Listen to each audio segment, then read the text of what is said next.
Hey guys, on the stand is the Kraton XL, and this started life as the Fireteam, and if you've been keeping up with the channel, you watched us put this together.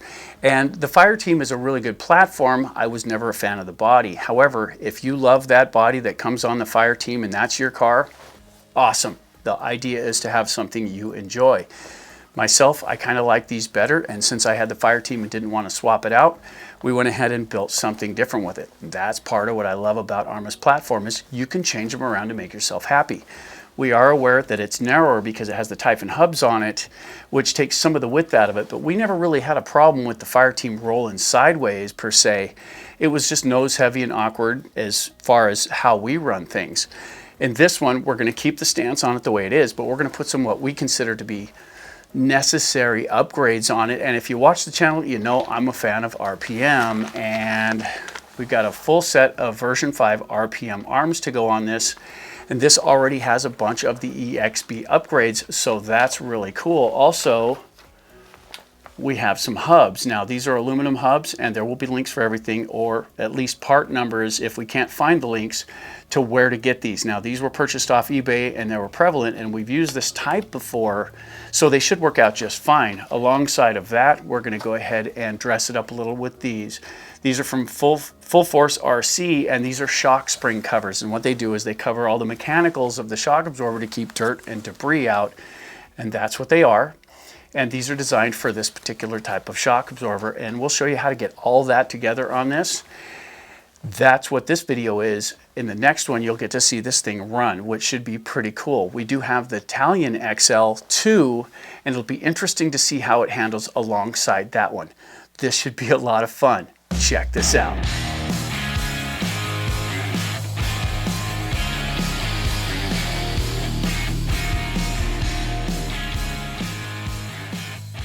All right, so let's get started with getting these wheels off.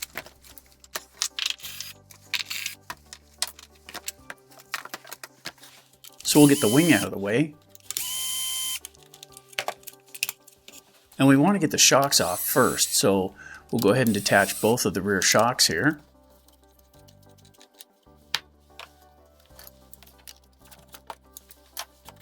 We'll keep everything up in the corner. And I like to replace things so I don't lose them. There we go. Just like that. And don't lose that little ball. These things can be hard to find if they fall on the floor.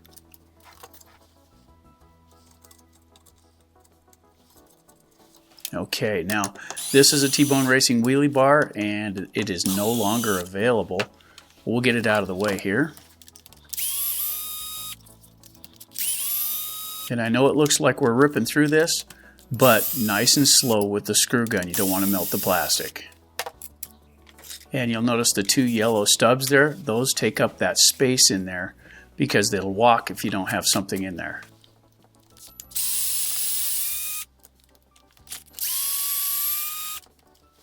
Nice and easy.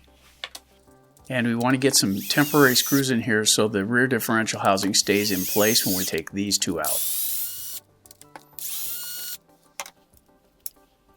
Okay, just like that.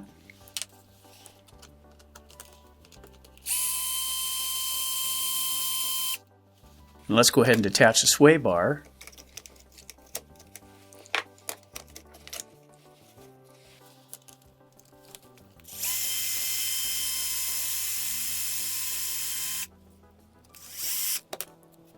There we go, just a little twisting action gets the job done.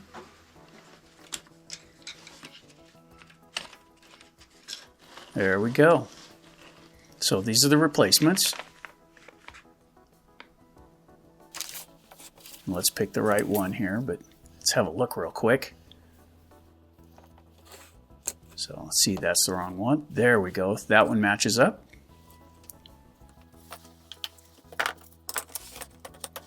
So let's go ahead and start pulling the parts off of this. And we want to keep everything clean and organized, so we'll just put it all up on a towel here. And as we take it apart, let's go ahead and keep everything separated.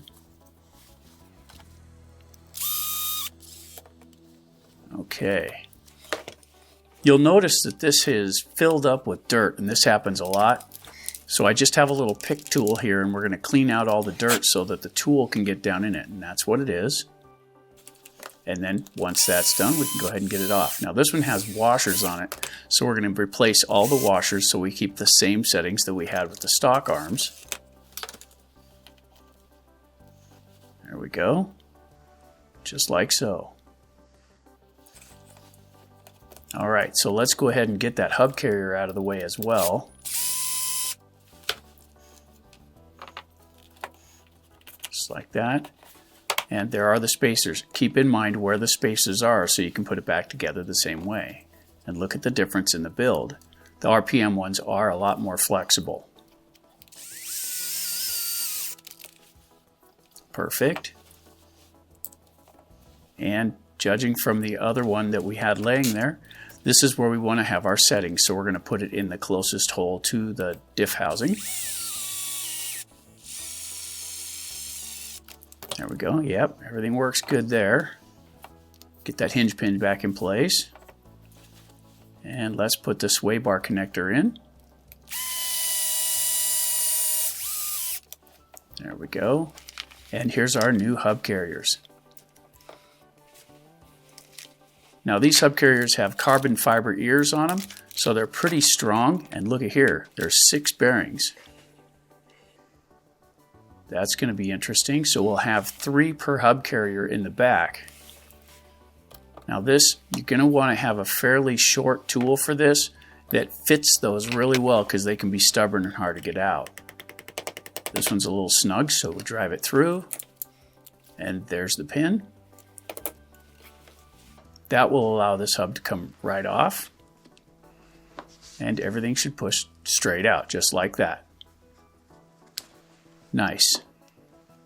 And look, there's one on the outside and one on the front, and that's it. There's only 2 bearings in this. A 2-bearing hub carrier. And if you take a look at the new one, this one has 3. One on the face, one on the inside, and one on the outside in the back, and that'll allow it to grip onto that drive axle a lot easier. So when you put that through, it's got 3 bearing support, which should be pretty nice. Line up the 2 holes, put the pin back through. This one's a little stubborn. Let's just use some pliers. Push it in. And then we'll tighten it back up.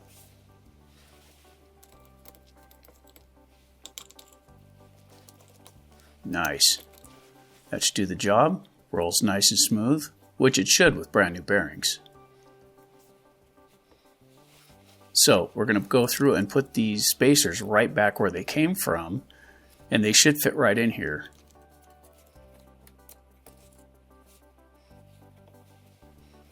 And they do. Line them up and right through like that. We'll get our nut on the back side. And this is a nylock, so we're just going to run this on.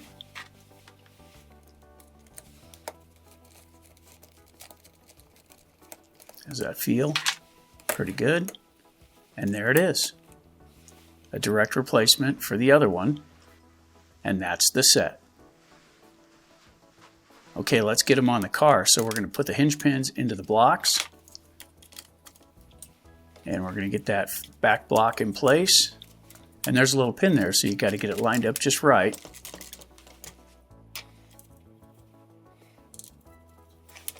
And we'll put these back screws back in. And that'll hold it all together. And then we're going to remove our temporary screws from the front block holes. These ones right here. There we go. Now, these little rubber spacers that we built, we're going to go ahead and put those back on. And those are just fuel tubing, guys. That's all that is. You can get it at your local hobby store. It's just fuel tubing for the Nitro RCs. And that'll just take up that area in the chassis. Let's get the back block on.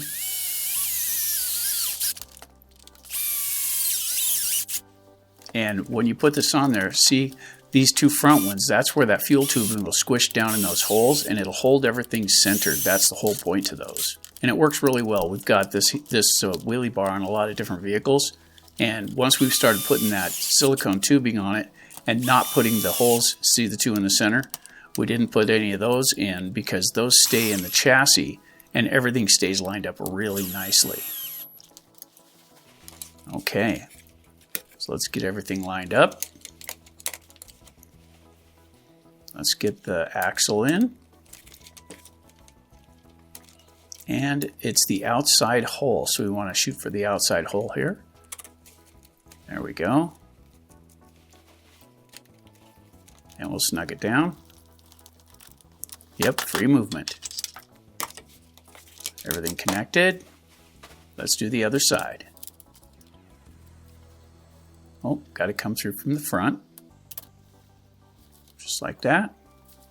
Snug it down. Nice. Okay, we'll go ahead and get that sway bar connected on this side too. And just a little pressure and it goes right on. Alright, so there was the swap over for the arms in the rear end, and we are going to save the shock absorbers for last so we can get those skirts on and make it look real nice. So it's going to sit just like that. Now we're going to switch over to the front end and it should go just as smooth. Alright, so we're going to start with the shocks again.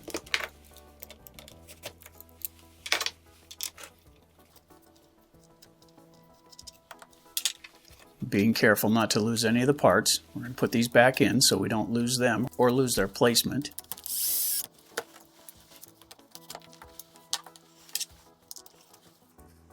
There we go.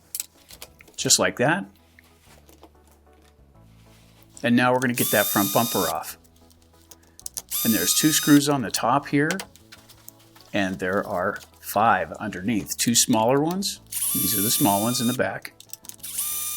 And then larger ones in the front, so you'll have to swap drivers for this.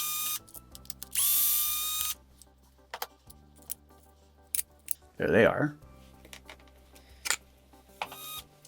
Now we'll go ahead and pull this off so we can get the hinge pin block off the front. So those 2 screws out, these 2 screws off of the front. And then this should work right out in your hand. Just like that. So it'll need a little cleaning, but it looks pretty good. Alright, now this has 2 screws in the top here and they hold the top arm. And there's spacers in this, so let's get the spacers out. There's 3 in all on this one. Okay, we'll just pull that out and that top arm will be free. Go ahead and drop the sway bar. And we want to detach this, and this is 2 different size nut drivers or hex drivers to get this apart. And we'll pull the hinge pin. There they are. Okay, we'll do the same thing for the other side. Got all 3 on that one. And again, these can be locked up pretty tight. You need good drivers for this, guys.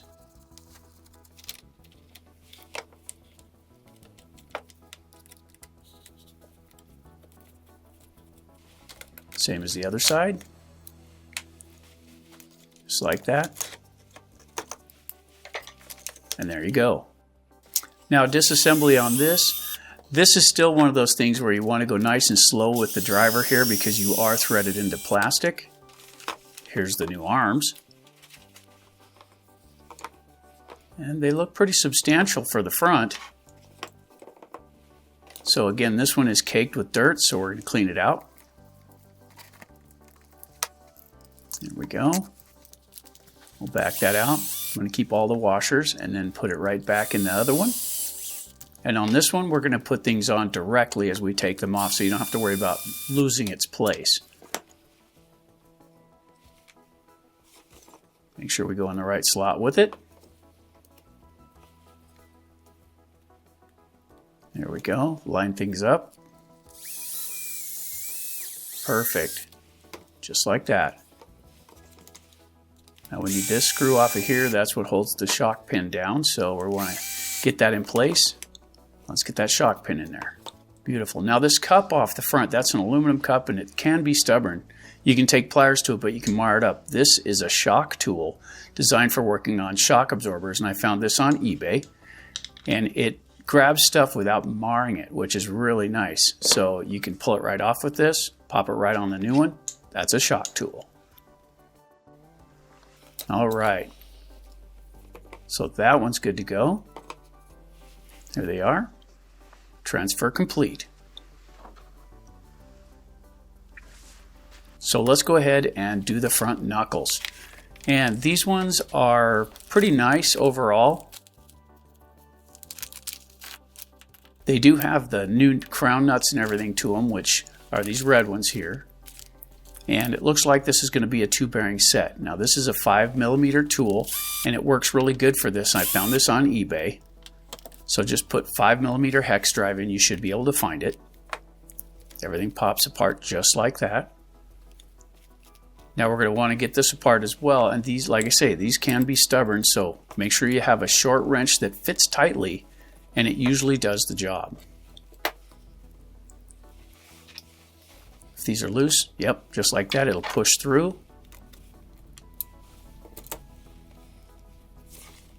Nice.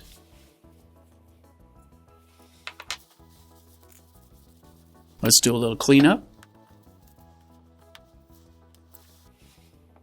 And there's the old one and the new one. Set that one out of the way. And let's get the bearings into the new one. Yeah, that looks pretty good. Get the back one in. And this is only a 2-bearing set on this one.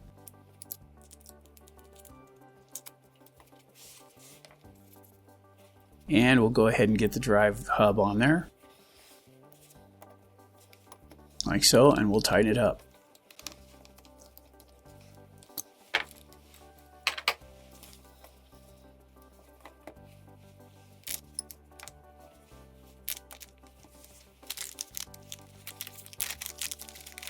This is the tightening assembly, but this has a little something to it. So there's O-rings that you need to stretch over these, and these help hold them in place so they don't back off while you're running.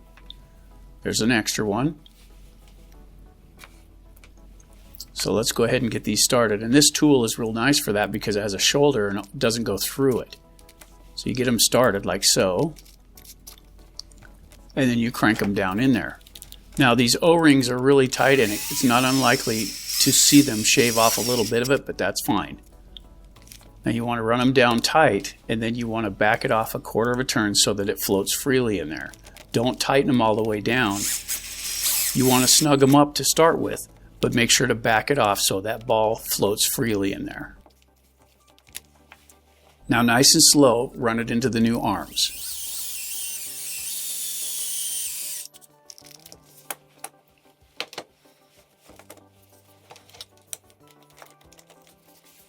There we go. Just like that. And there it is. So there are our front setups, 1 and 2. So let's get them on the car. Put the hinge pin in and get it lined up in there on the back of the block there. And we'll do both sides at the same time here for this. Get it into the hole, line it up. And then we want to put that front block in place.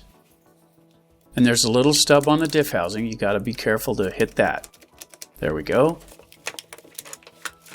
We'll tighten it down.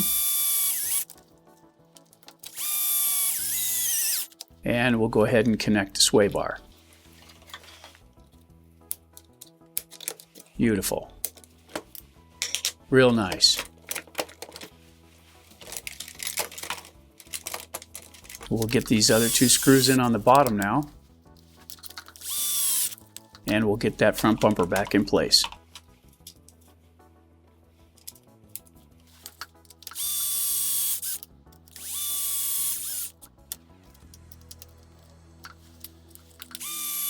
And as always, guys, be gentle with this, nice and slow. You don't want to melt that plastic out. Got the 2 in the top.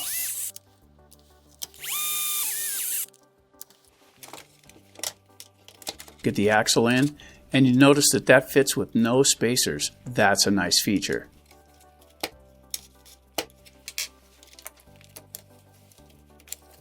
There we go.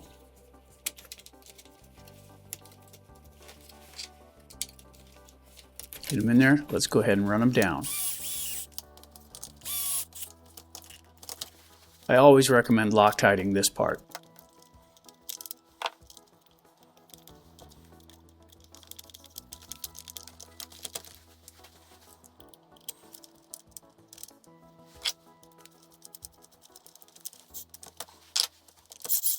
All right, now that the suspension is built, let's get on to the shocks. Okay, so with the shocks, we want to do some disassembly here, and you just pull down on the spring and the keeper will come off.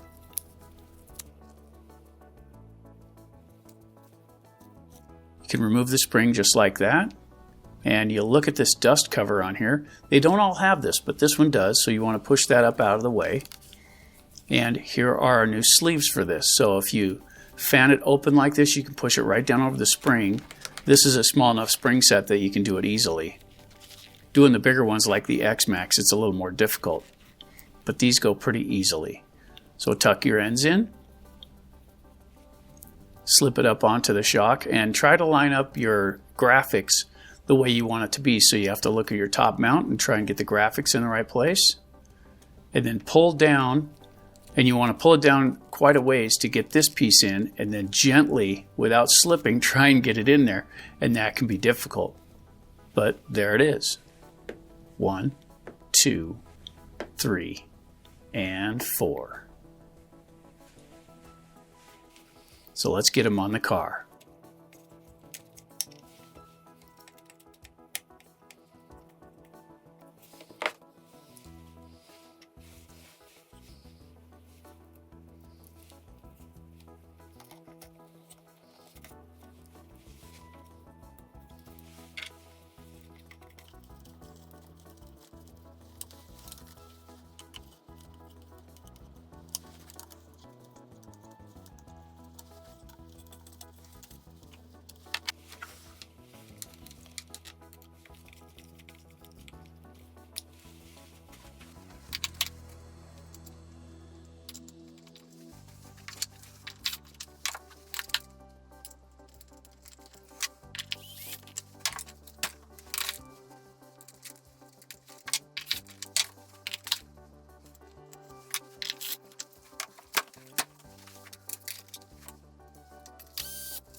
All right, so there you go. That's the build for the suspension on the Kraton XL. And you know, we do know that this is narrower. We mentioned that at the beginning because it has the Typhon hubs on it, but still, that's not a real issue for us here. We really like this kind of vehicle. The long ones handle better in our opinion, and they're a lot more stable. And you know, the shock covers do give it a nice look. This is pretty cool. You can't really see them in the front because of the way the body hangs down. But in the back here, if you get a look at it from the side, we'll give you one of these. You can see the shock covers in here, and they're nice. And we've had really good luck with the RPM arms. In our opinion, it is a decent upgrade. If you like the stock ones, great. This is what works for us. And I just want to mention one thing here. In the front, when you go to tighten down the pin that goes through for the shocks, it looks like the axle's in the way, the drive shaft, for getting on that screw. Just take a thumb, put it against it, push it back just a little bit, and they're adjustable just like that. Also, when we put the arms on it, these are just a little bit tighter than the stock ones, which keeps the drive lines from popping out, which is a really good thing. But we did have to adjust the front end to get that outset that you need just a little bit. So we had to adjust the front linkage just a little bit, bring it in to get the alignment back up for the front tires. Not a big thing, but realize guys, if you do this, you're gonna have to adjust your alignment. So if you haven't already, don't forget to bash that like button and help our content spread. You know, we like doing this kind of stuff. We always do. We love wrenching around here, and it gives us a chance to just sit and be while we create something or repair something that gives you a feeling of accomplishment when you get it right. It's a lot of fun. I'll tell you, there is no right or wrong about it. If you're doing something with your car that works for you, awesome. That's what this hobby's about. Just because one guy likes it one way doesn't mean you're wrong with yours. If you guys have anything you'd like to add to this video, please feel free to leave it in the comments down below and help others along the way. For AJ Jam Studios, I'm AJ saying, keep wrenching, guys.